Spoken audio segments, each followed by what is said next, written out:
देहरादून में ration card धारकों के लिए ई-केवाईसी को लेकर बड़ा अभियान चलाया जा रहा है। खाद्य पूर्ति अधिकारी के अग्रवाल ने जानकारी देते हुए बताया कि भारत सरकार के निर्देशानुसार राशन कार्ड में दर्ज परिवार के सभी सदस्यों की ई-केवाईसी कराना अनिवार्य कर दिया गया है। अब तक बड़ी संख्या में लोग राशन की दुकानों पर पहुंचकर अपनी केवाईसी पूरी कर चुके हैं, लेकिन अभी भी कई परिवार ऐसे हैं जिनकी प्रक्रिया बाकी है। खासतौर पर बुजुर्ग, बीमार, दिव्यांग और ऐसे लोग जो किसी कारणवश घर से बाहर नहीं जा सकते, उन्हें काफी परेशानी हो रही थी। इसी को देखते हुए राज्य सरकार ने एक विशेष मोबाइल ऐप तैयार किया, जिसके जरिए लोग घर पर बैठे ही अपने पूरे परिवार की ई-केवाईसी आसानी से कर सकते हैं। जो राशन कार्ड धारक हैं उनके परिवार के सारे सदस्यों को ई-केवाईसी कराना जरूरी है भारत सरकार के मैंडेट के अनुसार।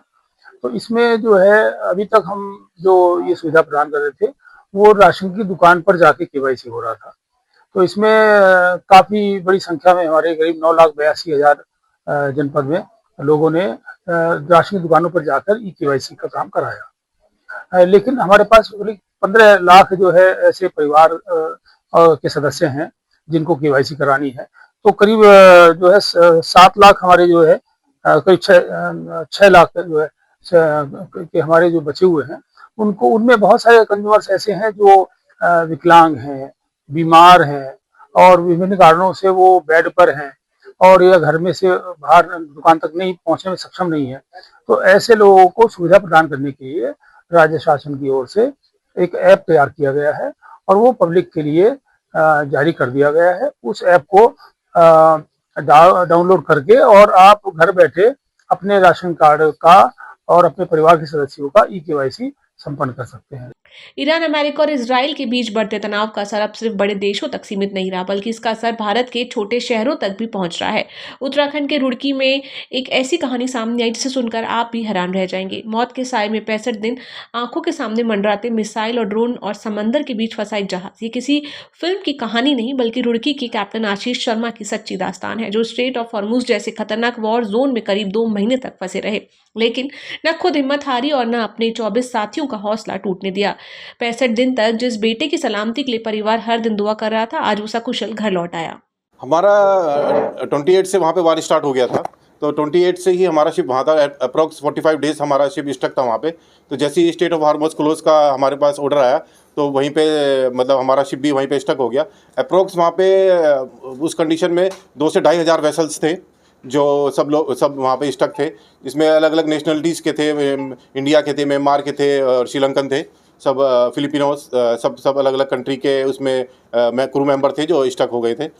मुख्यमंत्री पुष्कर सिंह धामी ने बुधवार को समाज कल्याण विभाग के पेंशनर्स को 1 क्लिक के माध्यम से अप्रैल माह की पेंशन का भुगतान किया, जिसमें 100% राज्य पोषित योजनाओं के 7,56,682 पेंशनर्स को कुल 111,82,52,000 रुपए की धनराशि जारी की गई। इसमें वृद्धावस्था, विधवा, दिव्यांग, किसान, परित्यक्ता, भरण पोषण अनुदान, तीलू रोतेली और पौना पेंशन शामिल है। सचिवालय में आयोजित कार्यक्रम में मुख्यमंत्री पुष्कर सिंह धामी ने कहा, सरकार अंत्योदय के लिए समर्पित है, इसलिए सरकार आर्थिक सामाजिक रूप से कमजोर वर्ग के सशक्तिकरण पर विशेष जोर दे रही है।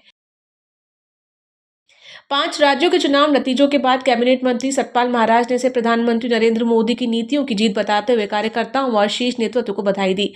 सतपाल महाराज ने कहा कि गंगोत्री से गंगा सागर तक भाजपा की विजय हुई है। उन्होंने प्रधानमंत्री नरेंद्र मोदी, गृह मंत्री अमित शाह और राष्ट्रीय अध्यक्ष नितिन नवीन की अध्यक्षता को जीत की मुख्यधारा बताया। उन्होंने बताया कि उनको भी दार्जिलिंग में काम करने का मौका मिला, लेकिन वह अस्वस्थ होने के कारण जा नहीं सके, लेकिन वर्चुअल बैठक के माध्यम से कार्य किया।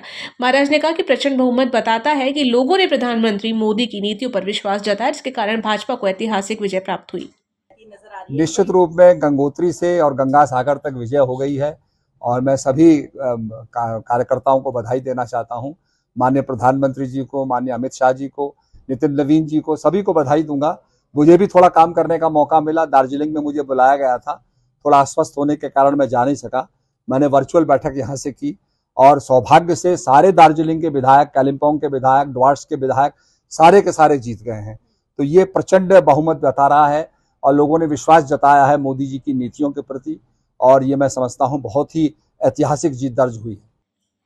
ऋषिकेश के निकट मुनि की रेती थाना क्षेत्र अंतर्गत शिवपुरी पुलिस ने शराब के नशे में वाहन चलाने, हुक्का पीने और गंगा तट पर हुड़दंग मचाने के आरोप में 9 पर्यटकों को गिरफ्तार किया है। इसके साथ ही शराब पीकर वाहन चलाने वाले चालक का भी वाहन सीज कर दिया है। बताते हैं कि पुलिस लगातार क्षेत्र में आने वाले पर्यटकों से अपील कर रही है कि वह मां गंगा की मर्यादा का उल्लंघन न करे। बावजूद इसके पर्यटक अपनी हरकतों से बाज नहीं आ रहे। इसी कड़ी में शिवपुरी चौकी प्रभारी विनोद कुमार की टीम ने गंगा किनारे चेकिंग अभियान चलाया।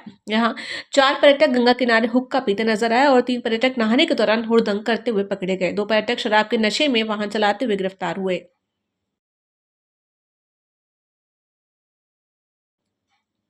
उत्तराखंड में आम जनता की समस्याओं को लेकर सरकार अब पूरी तरह सख्त नजर आ रही है। मुख्यमंत्री पुष्कर सिंह धामी ने अधिकारियों को स्पष्ट संदेश दे दिया है कि जनता की शिकायतों के समाधान में किसी भी तरह की लापरवाही बर्दाश्त नहीं की जाएगी।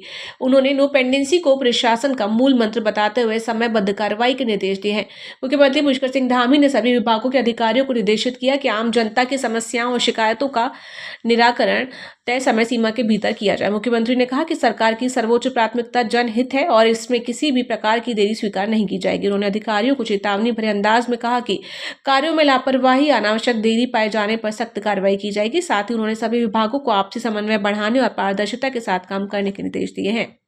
जनता को चूंकि सही समय पर उनकी जो परेशानियां वो दूर होनी चाहिए, जनता की सुनवाई होनी चाहिए और जो हमारे योजनाएं हैं वो योजनाएं समय पर धरातल पर उतरनी चाहिए।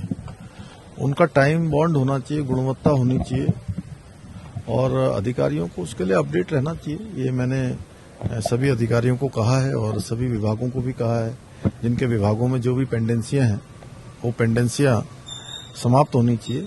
नो पेंडेंसी हमारा जो है ध्येय वाक्य होकर उसको हमें अपने काम में लाना चाहिए। लंडोर बाजार में लगातार हो रहे भू धंसाव को लेकर नगर पालिका परिषद, मसूरी आपदा प्रबंधन विभाग और प्रशासन द्वारा सर्वेक्षण किया गया था। इसके बाद यहां पर लगभग 6 भवन गिरासू पाए गए हैं। इसके बाद प्रशासन की टीम द्वारा आज यहां पर एक दुकान स्वामी को नोटिस जारी किया गया है, जिसका स्थानीय लोगों ने कड़ा विरोध किया है। स्थानीय लोगों का कहना है कि जब 6 भवन गिरासू की श्रेणी में है तो ऐसे में मात्र एक दुकान को नोटिस देना न्यायोचित नहीं है। बताया जा रहा है कि भूस्वामी द्वारा षड्यंत्र के तहत इस प्रकार की कार्यवाही की गई है। इस दुकान पर एक महिला स्वरोजगार कर अपने बच्चों का भरण पोषण करती है और पिछले लगभग 25 वर्षों से यहाँ पर निवास कर रही है। प्रशासन द्वारा न तो इनके पुनर्वास की व्यवस्था की गई और न ही इनके रोजगार को लेकर कोई कदम उठाया गया। इसके बावजूद भी प्रशासन द्वारा 3 दिन के भीतर इन्हें दुकान और मकान खाली करने के नोटिस जारी कर दिए गए। इसको लेकर महिला में भय व्याप्त है। ये एक विधवा परिवार के साथ बहुत नाजायज तरीके से जो है उनके साथ कानून का जो है दांव पे चला जा रहा है। मसूरी में सबसे पहले प्रशासन ये बताए कि मसूरी में कुल कितने हैं, जबकि एक समय IIT रुड़की, वाडिया इंस्टीट्यूट और डिजास्टर मैनेजमेंट के लोगों को एक साथ मैंने मुआयना कराया था इस लंडौर, मसूरी का और संतरोला देवी का। मैं यहाँ पे रहती हूँ, जब से मैं यहाँ पे आई हूँ मुझे 25-26 साल हो गए यहाँ पे रहते। उससे पहले मेरे ससुर जी रहते थे, मतलब 4 पीढ़ियाँ हमारी यहीं हो गई है। यहीं पे मतलब रहती हूँ, मैंने यहीं देखा है। मेरा काम भी इसी में ही है, घर भी इसी में है, सब कुछ यही है, मतलब यही देखा मैंने। लेकिन यहाँ पे सब ये नोटिस, अभी कुछ दिन पहले टीम आई थी तो इन्होंने मुझसे नोटिस भिजवाया, जो नोटिस मैंने वापस भेजा है। मेरे को कुछ पता नहीं, मैं अकेली हूँ, मेरे मतलब हस्बैंड नहीं है, मेरी 2 बेटियां हैं छोटी छोटी। लेकिन ये जानबूझ के पूरे मार्केट में रोड, पूरे लंडौर बाजारी पहले धसाव है, लेकिन यहाँ से 4-5 दुकान है जो धसाव की उसमें आ रही, लेकिन सिंगल मुझे ही टारगेट किया जा रहा है। ऐसा तो उन्होंने कुछ बताया नहीं, लेकिन हम चाहते हैं कि भाई कुछ मुआवजा तो नहीं कह सकता मैं, स्थापित किया जाए।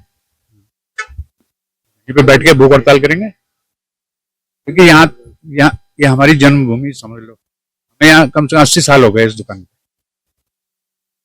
मेरे पिताजी ने ये दुकान ली थी, उसके बाद मैं, उसके बाद सभी हमारा परिवार इसी दुकान से पला है।